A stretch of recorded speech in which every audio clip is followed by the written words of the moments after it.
If you are single and it is Valentine's Day, particularly if you are over the age of 55, which I'm the same age as the Super Bowl, I'll be 59 this year.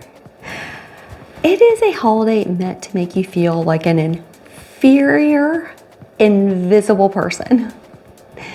And in this video, I am going to tell you the 8 reasons why you will be much happier being single. Interested in these topics? I am a behavior change specialist, a health and wellness coach, personal trainer in the Nashville area. My name is Casey Ann Reynolds. I'm a lover of all things possum because I live in Tennessee. I'm originally from East Tennessee, actually. So hit that notify button. This is part of an 8-part series. You need to watch the first 2 videos where I talk about the 8 things I stopped doing to be more happy over the age of 50, and also why I quit a toxic 9-to-5 job and now went back to being a blue-collar employee and making $30,000 more and way more happy. But in this video, we're going to explore the deep and dark secret of dating over the age of 50. You're an amazing human being. You need to practice unconditional love and just love yourself. And at the end of the video, I'm going to give a solution. But we're going to go straight into those 8 reasons why you should stay single. Reading websites over the years, you know, I did raise 3 teenage boys, and that definitely, can't really get remarried when you do that. That being said, it's become a horrible cesspool.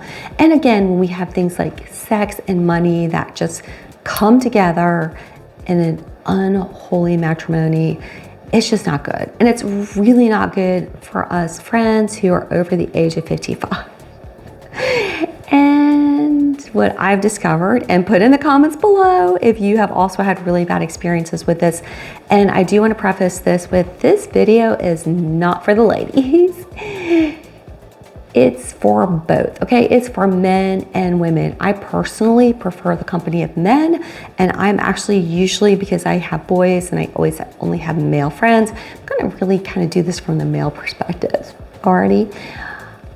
But on the dating platforms, if you just like, hey, I want to get out there because everybody's putting pressure on me to be in a relationship, you know, everybody just wants their cookie. That's all they want. And unfortunately, the decent people kind of get off those websites pretty quick. They kind of realize that, ooh, this is not for me. You're kind of left with the wolf in sheep's clothing. You're left with that, right? You're left with that type of people. Oh, I'm the pillar community. Oh, I'm the elder at so-and-so Baptist church. But where's my cookie? And you know, some people get really demanding. They'll take their cookie even though you didn't give it to them. Oopsie, I think that's against the law.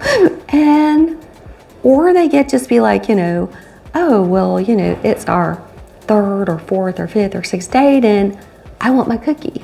I've been paying for it. You're like, but I thought we were meeting to perhaps form a long-term relationship. And I'm not that type of girl. And you know, there's a door.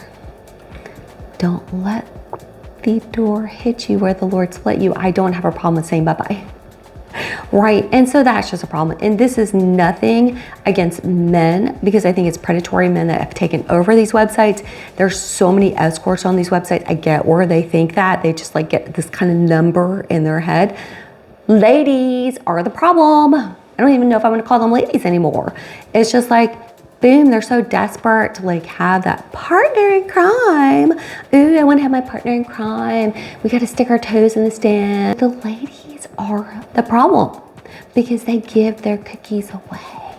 They're desperate. They're just like, I want a relationship so bad. I'll just do whatever it takes. The price of anything is the amount of life you have to exchange for it. Okay, so like, how much time do you have to give up to these people? How much money? I don't have much time left to give. It's a time waster, and that's the #1 reason I stay single. When we don't get our cookie, we practice ghosting. Yes, it happens, or maybe you didn't. Maybe somebody gave you a cookie and you didn't like it. You're still gonna ghost. And I think ghosting started off almost as a TikTok trend. I think way with younger friends and friends, older people, they're like, oh, they're all over ghosting. And that's very stressful. Again, it's just taking up my life I cannot get back. I can't get that life back. The time, if I dated you for say 3 months or 3 weeks, we're starting to make plans together and I'm being a little optimistic, and boom, I get ghosted. I'm gonna tell you a story.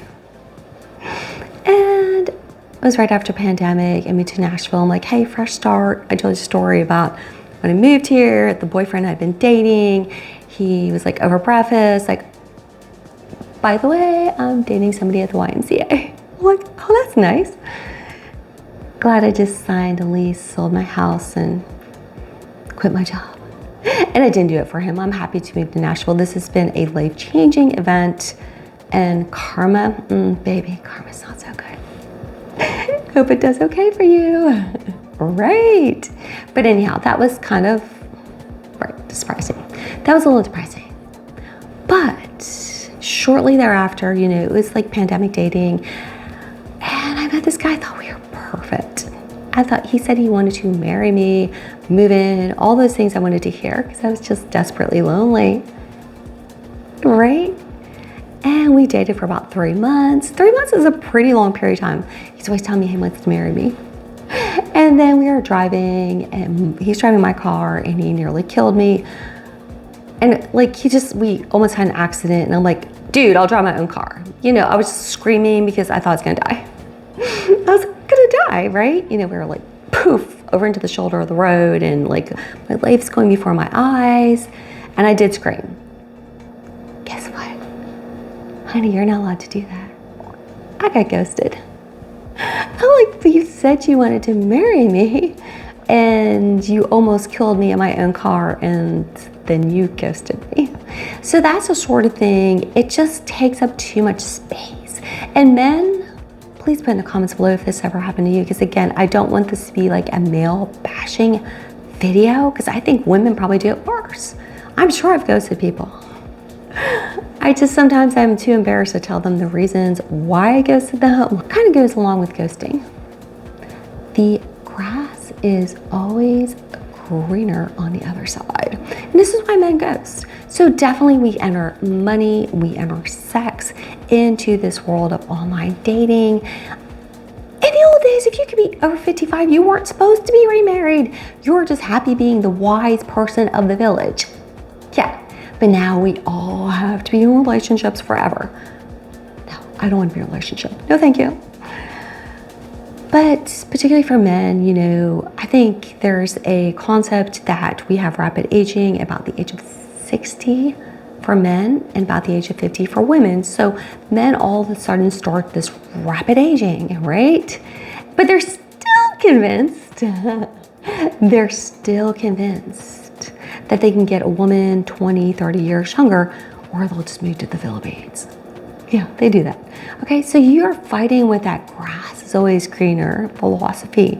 And it just makes the whole dating experience extremely unpleasant because you're just always kind of waiting to get ghosted. You've gotten through those steps and you've actually met somebody, typically online. It's not like I'm gonna run up to somebody in the grocery store and meet them. You have this concept, which I would call the Russian nesting doll. You know that picture of the dolls that you pull apart? And let's face it, if you're meeting somebody over the age of 55, they have some baggage. And just keep pulling out dolls. And you're like, oh, wait a minute. If I had known even one of these things on the third date, it would be a deal breaker. We're talking things, these are not small things, friends. These are not small things. We're talking like bankruptcy. We're talking like a child with heroin addiction who's in and out of rehab. We're talking about 2 parents in memory care. We're talking about like a chihuahua that loves to bite your ankles whenever you walk in the door. I actually dated a guy that had a pool overrun with rats. I was sitting there just drinking a cocktail, enjoying the sunset, and boom, a rat just ran right over my foot. Yeah, I mean, that sort of stuff. I've actually known not one, but two people that lived in haunted houses, like legit ghosts. I mean, this is not small things. They're not small. That Russian nesting doll, and you're just like, I didn't know that about you. I wish you would have told me that at the beginning, because there would not be date number 2. But unfortunately, usually these people kind of cover and hide it until the very last minute. And then they're a nice person, you're kind of attached to them, you keep trying and hoping, and then there's another doll, and there's another doll you didn't even know about. It's just too much. It's too much for me, because I'm the grasshopper, the fable.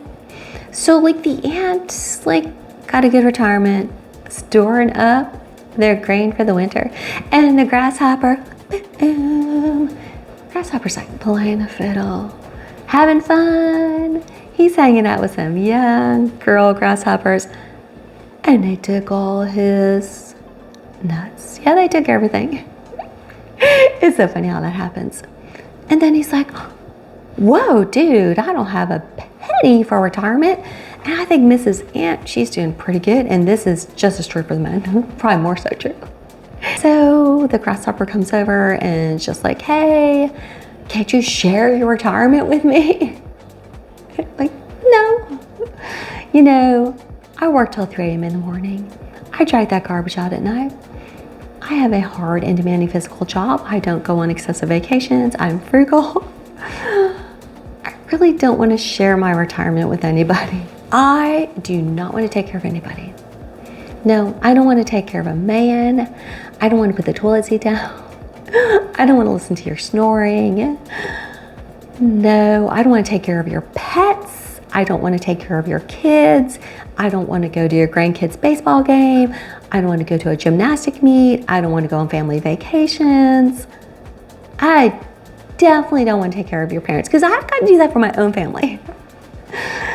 I've been taking care of people since I've been 6 years old. My son just left the nest with his big old cat.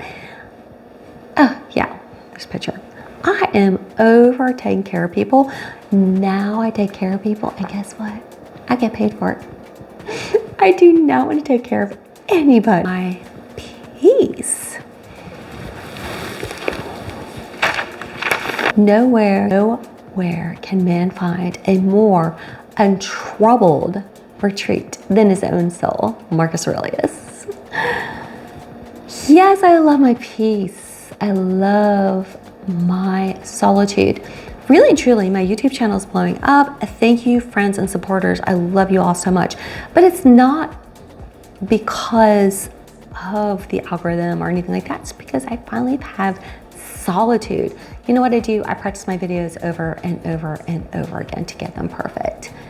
My lighting's not perfect tonight just because, you know, we're in February and it's raining all the time. I mean, there's only so much I can do, and I'm working 40 hours a week. But, you know, having my solitude is helping me to live my dreams. It's helping me to figure out things in my head. It's the peace I haven't had in 57 years. It's just that peace I haven't had. The best thinking is done in solitude. So my best ideas, that was Thomas Edison, the best ideas I'm coming up with is because I have time to think. It's the time to think. Okay, and number 8. Freedom. Freedom. Oh my goodness, freedom. I started taking care of babies when I was 6. Being responsible for a younger brother and sister. Then I started babysitting at 10. Then I was working, and then I had kids in my early 20s. Then I was a special education teacher. Like I said, at least now I take care of my guests. I get to go home. I don't have to worry about them because they're adults. And they pay me well. I love it. But the thing is, I have freedom. I love my freedom. I can do whatever I want. Some days, because I work nights and like say I'm working a really hard week. This is gonna be a really hard week. I may need a day where I take 3 naps and I never get on my PJs. Sometimes I practice my videos all day long. Some days I clean all day long. It's just my freedom to do what feels right, to run around the lake, to be friends with who I want to be. And so, boom, I told you at the end of the video. Thank you for watching all the way to the end. I was going to give you a solution to our problem because, you know, we do crave companionship. That is healthy, normal aging. So I think we need to do away with this concept. We are old, friends. Nobody should be having babies. And if you are, boom, have fun paying that $2,000 a month child support. Right, have fun with that one. No, that would not be fun. But anyhow, we need to have companionship. So I want to start a business, and please put in the comments below if you think this is a great idea. On Facebook, GroupMe doesn't work for me, where I would put people together with common interests. I personally want to learn how to fly fish, how to do trout fishing. I want to learn how to hunt. I don't care if you don't disagree with that, but the deer population's over. There's too much deer, and I need some fresh meat. Anyhow, putting people together who have common interests. It doesn't matter if whatever their sexual preference is, it doesn't matter if they're male or female. It would just be people who want to say, I want to travel to Costa Rica. I want to travel to New Zealand. I want to go fly fishing. I want to go to Alaska. People that have common interests where they could come together and be friends. And we'd have a community of friendship. And it's not like this whole weird marriage-like relationship. It's a friendship. And that is my goal. So anyhow, I'm wishing you friends peace, love, and joy. You definitely need to watch that first video about the 8 things I stopped doing to be more happy.